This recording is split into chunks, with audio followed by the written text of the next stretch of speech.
هاي يا جماعه، من اللي عامل لي فولو على انستجرام بيشوف الستوريز بتاعتي عارف شويه ان انا بعمل بوستنج كده في الستوريز على حاجه معينه، وهي ال ADHD. يعني ايه ADHD بالعربي؟ استنى اقراها لكم: اضطراب نقص الانتباه مع فرط النشاط. ده زي مش مرض نفسي، يعني هو انا قبل بس ما نبتدي في الفيديو ده، مبدئيا انا عايزه اقول لكم الفيديو ده غير طبي.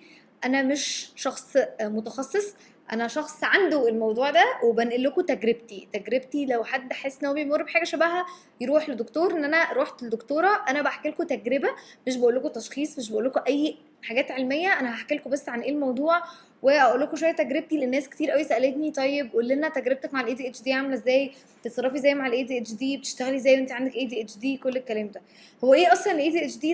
ده فكره ان الحد بيكون عنده حاجه من التلاته: يا اما عنده فرط حركه وامبulsive قوي، يعني مندفع زياده عن اللزوم في كل حاجه وعلى طول بيفرق اللي هو اقعدي يا بنتي خيلتيني، متحمس طول الوقت وكده. يا اما تاني حاجه بيكون عنده فكره قله الانتباه شويه، بيسرح بسرعه، بيسرح كتير، عنده لاك في ان هو يعرف يركز لفتره طويله، بيقاطع الناس كلامها، ليها شويه حاجات كده وما فيهاش فكره بس ان انت تكون بتفرك طول الوقت.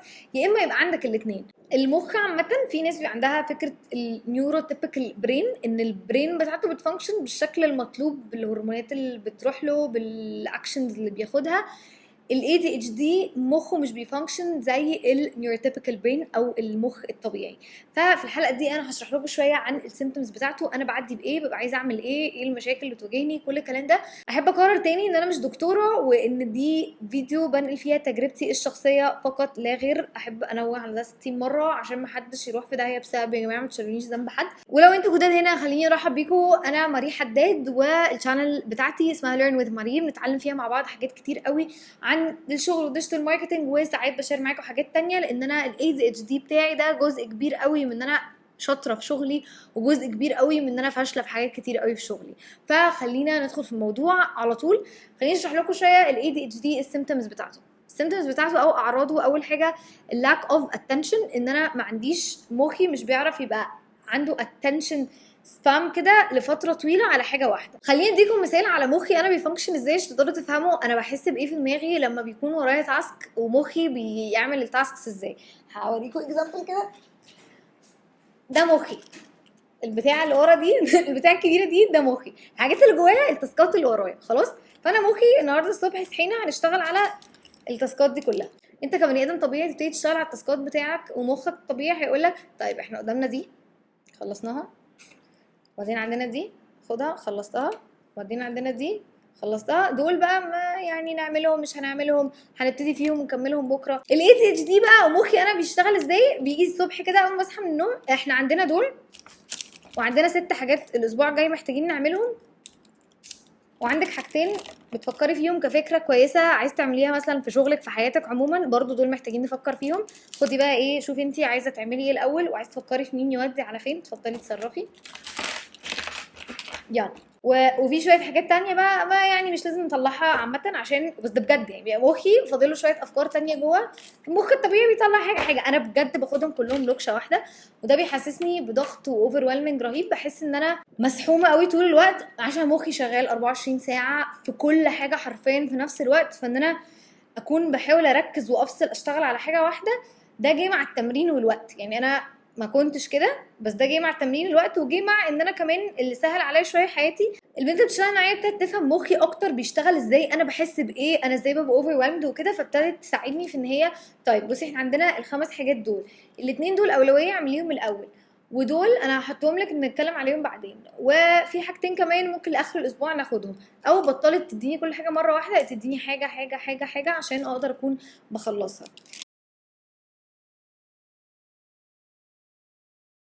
فالفكره كلها ان انا الاي دي اتش دي ناس كتير قوي بتقول لك ان هي سوبر باور وان انت عندك قدره خارقه، وده حقيقي، لان تاني حاجه من فكره ان انا بيبقى عندي افكار كتير قوي في مخي طول الوقت شغال شغال شغال شغال، انا بفكر في الحاجه بطريقه اسرع بكتير عشان انا بقدر اكونكت دوتس كتير قوي. بمعنى لو احنا بنتكلم على دلوقتي على تصوير، انا بقدر عشان بفكر في كذا حاجه في نفس الوقت لو انا ما سرحتش في حاجه تانية بقدر اجمع كل الحاجات المعينه اللي محتاجه تعمل التصوير ده.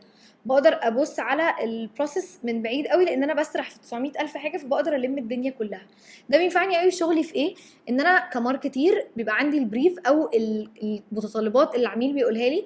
لما بيجي يبعت لي بريف بيقول لي مثلا على الاوبجكتيفز بتاعته او اهدافه لشغله عباره عن ايه، الحاجات اللي هو عايز يعملها، بيحكي لي قصه البيزنس بتاعه، بفهم منه التون اوف فويس بتاعته او الطريقه اللي عايز يكون بيسوق بيها عامله ازاي. كل الحاجات دي انا بقدر عشان مخي بيعرف يلينك 900 الف حاجه ببعض وبعرف افكر في 50 الف حاجه في نفس الوقت. بقدر افكر ان انا وقت ان انا اطلع له الشغل بعرف اجمع كل ده مره واحده. فمخي بيبقى كرييتيف قوي وسريع جدا في التفكير عن اي حد من اللي معايا في الشغل عشان الاي دي اتش دي.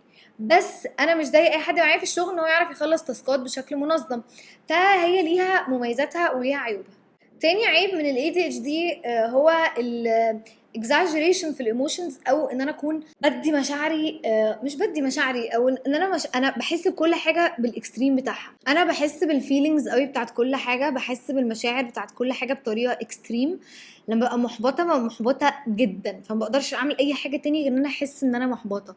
لما ببقى متضايقه ببقى متضايقه جدا، لما ببقى مبسوطه ببقى مبسوطه زياده عن اللزوم، لما ببقى حزينه ببقى حزينه زياده عن اللزوم، لما ببقى بحب وفي حاله حب بقى عموما بحب زياده عن اللزوم. كل فيلينج ما بعرفش احس بيه عادي، بحس بيه بطريقه ديب قوي جوايا. من الحاجات التانية اللي في الاي دي اتش دي ان الموتيف اللي بيحركني مش الموتيفيشن او فكره اهميه التاسك، اللي بيحركني الدوبامين. الدوبامين هي ماده اللي بتتفرز للمخ، دي ماده مسؤوله عن السعاده، مسؤوله عن حاجات كتير قوي. الدوبامين اللي بيتفرز في المخ ده هو الموتيف بتاعي ان انا اشتغل على التاسك اللي ورايا. فتالت حاجه ازاي بيبقى عندي دايما دوبامين في مخي عشان اعرف اشتغل على التاسك. انا لما فهمت الاي دي اتش دي فهمت فكره ان انا اللاك اوف دوبامين ده هو اللي بيخليني مش عايز اشتغل. فبحاول احمس نفسي دايما على الشغل عشان اعرف اكون بشتغل دايما عن حاجه. انا لو الحاجه، ودي من الحاجات اللي خسرتني حاجات كتير قوي في الشغل، فبامانه بجد بجد لو انا عندي ديل بفلوس كتير قوي قوي واحط رقم في كلمه فلوس دي وانا مش قادره ارد، مش قادره اكون ببروسس الشغلانه دي، انا جسمي ومخي مش بيعرف يوصل لفكره ان هو يعمل الشغلانه اللي محتاجه تحصل عشان اقفل الديل اللي بفلوس كتير قوي ده، عشان عندي لاك اوف دوبامين في مخي. انا مش بقدر افهم انا قاعده بعمل ايه. يعني أنا لو قاعده ما بتحركش دلوقتي وفي حاجه بتضيع مني، انا مخي مش عارف يروح يعملها، بجد مخي مش عارف يروح يعملها. الناس مش قادره تفهم ان الموضوع ده صعب ومؤذي وبيضايقني قوي. فكره انه انتي واخده الاي دي اتش دي حجه، لا انا مش واخداها حجه، انا فعلا ما بقيش عارفه اعمل ايه. يعني انا وصلت، انا اتعاملت مع المرض ده او الحاجه دي، حاولت اطلع منها احسن ما فيها بس مش قادره ما ابصش على الحاجات الوحشه اللي بتحصل منها. فبحاول على قد ما اقدر احفز نفسي بدوبامين معين ان انا لو خلصت التاسكات بتاعتي دي فانا كده ضحكت على مخي، فانا كده هبقى مبسوطه.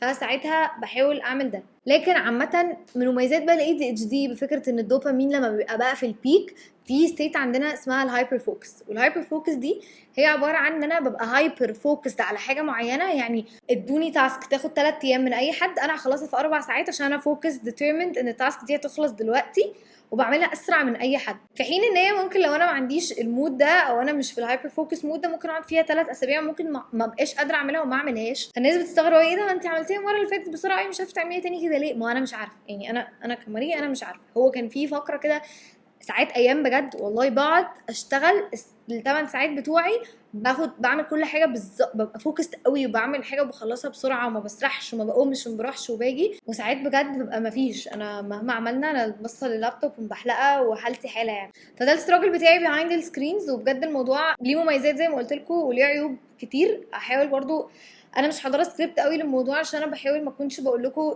فيديو علمي، انا بحاول اكون بنقل لكم تجربتي.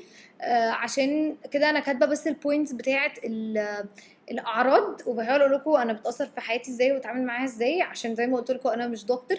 خليني اقول لكم حاجه تانية برضو في الاي دي اتش دي بتحصل، ان انا بزون اوت فجاه. يعني انا لو قاعده في ميتنج ممكن في النص فجاه مش عارفه ارجع تاني، بسرح في اي حاجه في اي حاجه، بزون اوت بعد 10 دقايق من الكلام. انا بزون اوت لو انا الموضوع ابتدى ممل ومش فاست بيس، مش بعرف. لو حد من صحابي حتى بيحكي لي حاجه انا دايما بحاول في النص اقول لاصحابي القريبين مني بقوا عارفين ده، ففي النص دايما بيخلوني انجيج معاهم في الكونفرسيشن عشان ما اسرحش. في واحده صاحبتي مريم دايما لما بتحكي لي حاجه وانا عايزه اقول لها حاجه تقولي هتنسي ولا لا، عشان انا بنسى بسرعه برضو، لان انا اما بقطع اللي قدامي. مره حسيت ان انا قطعت اللي قدامي واتحركت قوي وقعد يتريق اللي هو ايه ده انت عشان عندك ADHD وبتاع.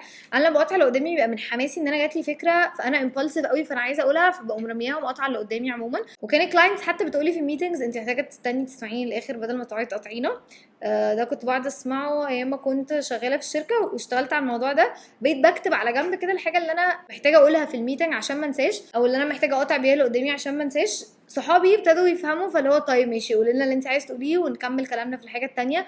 فبقيت اعرف الدايره اللي حواليا انه انا بفانكشن كده مخي شغال بالطريقه دي. انا مش قصدي اقطعك انا مش قصدي مش مهتمه باللي انت بتقوله لما انا بقاطع كلامك او كده. فده خلاني في سيف انفايرمنت اكتر سواء في شغلي او سواء في الناس اللي حواليا. وفي الشغل بحاول اتعامل بقى اللي هو الناس اللي مش دايرتي اللي هو كلاينتس عندي او كده ان انا افهمهم شويه انا ازاي مخي بيفانكشن عشان يقدروا يكونوا مش اوفندد ويقدروا يتقبلوا طريقتي دي. فانا زي ما قلت لكم فكره الاي دي اتش دي عموما هي ليها مميزاتها وليها عيوبها. فكره ان احنا ناس دايما تيجي تقعد تقول لنا ما تحطي الحاجات اللي وراكي على تو دو ليست عشان ما تبقيش اوفر.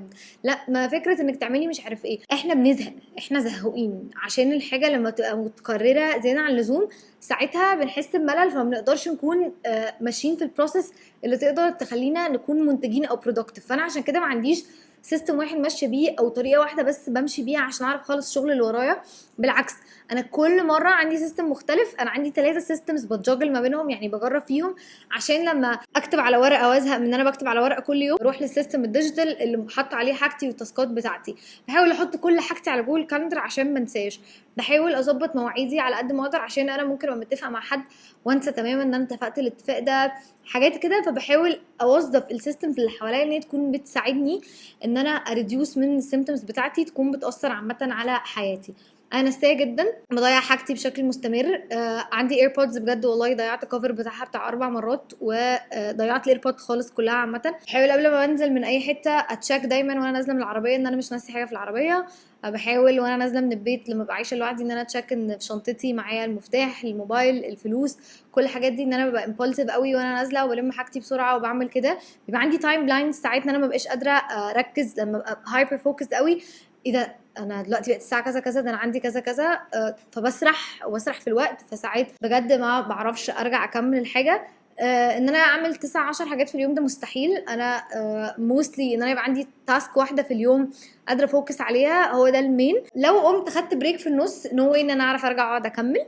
وفكره ان انا بشتغل في تيم ساعات بتساعدني جدا ان انا اقدر اكون برودكتيف لان انا باخد من الحماس اللي موجود في الاوضه وان احنا شغالين على حاجه او كده فده بيساعدني اكتر ان انا اقعدي ركزي اقعدي اشتغلي. ففكره ان انا معايا حد يكون بيشتغل او كده دي برضو بتفرق معايا قوي. فدي التبس اللي ساعدتني قوي ان انا في الاي دي اتش دي بتاعتي. هتقولي انت عرفتي منين؟ لما كنت مرتبطه وكنت دايما بقطع في كلام وكان بيحصل بينا شويه حاجات كده حاسه ان الموضوع فيه حاجه وانا حسيت كمان في نفس الوقت. فروحت لدكتورتي النفسيه هي مش دكتوره الثيرابيست بتاعتي المعالجه النفسيه وهي ودتني لدكتور وقدرت من ساعتها اكون بتشخص اوفيشال. في ناس تاخد ادويه انا ما بحبش اخد ادويه. انا شايفه ان انا مخي قادره اضحك عليه بان انا اعرف اضحك عليه بان انا اعرف اعمل له حاجات تساعده ان هو يعرف يفانكشن 100%. ساعات باخد فيتامينز بتساعدني بس مش باخد اي ميديكال كيميكال ادويه يعني. فاللي عنده اي سيمبتومز والحاجات دي وعايز يروح يطمن يتاكد ساعتها يروح لدكتور يروح لدكتور نفساني. بس بلاش بقى هوس اللي هو ايه ده انا ما بعرفش اركز مش عارفه ايه فانا عندي ايه دي. لا اللي عنده موضوع اكسسيف ساعتها يبتدي فعلا يروح يشوف. بس عامة having an ADHD person في حياتكم it's something very fun عشان خاطر انا دايما بحب انا impulsive قوي وبحب اجرب الحاجه قوي بحس الحاجه قوي وكده. ف having an ADHD friend or a partner بيبقى موضوع حلو لانه بنفكر في outside of the box بنهتم بديتيلز بطريقه كويسه عشان بنعرف نفكر فيها اكتر. دايما في جديد عشان احنا بنزهق بسرعه فدايما بنكون عندنا enthusiasm في ان احنا يلا بينا نعمل مش عارفه ايه بتاع وكده. ولما بيكون في بارتنر الموضوع بيبقى لذيذ لو هو قدر يتفاهم بس انه ازاي يتعامل مع الحاجات دي لانه احنا بننسى حاجات كتير بنسقط حاجات كتير. فان يكون في شخص قادر يفهم طبيعه المخ ده شغال ازاي عشان ما يفتكرش دايما ان انت مقصره او انت مقصر فانت دايما تحس ان انت قليل او عندك مشكله او كده. لا انت فعلا عندك مشكله بس محتاج تعرف ازاي تتعامل معاها. ما تحسش ان الموضوع تاثير منك انت فيبقى الموضوع بيجيب لك اكتئاب او بيضايقك باي شكل كان. وده يا جماعه اخر حلقه النهارده. مش دايما بكلم في الكونتنت ده بس حبيت اشارككم سايد مني لان ده سايد مهمه جدا عندي في الشغل ان انا بقدر افهم انا مخي بيشتغل ازاي نفسيتي عامله ايه انا بعمل ايه في حياتي عموما عشان اوظف ده في شغلي. انا شايفه ان دي حاجه مهمه جدا جدا ان ده اساس اصلا ان انا اكون قادره فانكشن في شغلي بشكل مظبوط. ودي نهايه الحلقه، متنسوش تعملوا سبسكرايب وتفعلوا الجرس عشان ما يفوتكوش اي فيديوهات تانية عن ازاي تظبطوا يومكم وشغلكم وحياتكم وتبقوا برودكتيف. ودي اخر الحلقه، قولوا لي رايكم في الكومنتس لو انتوا بتعدوا باي حاجه من الحاجات دي عشان ارد عليكم. اشوفكم الحلقه الجايه، باي باي.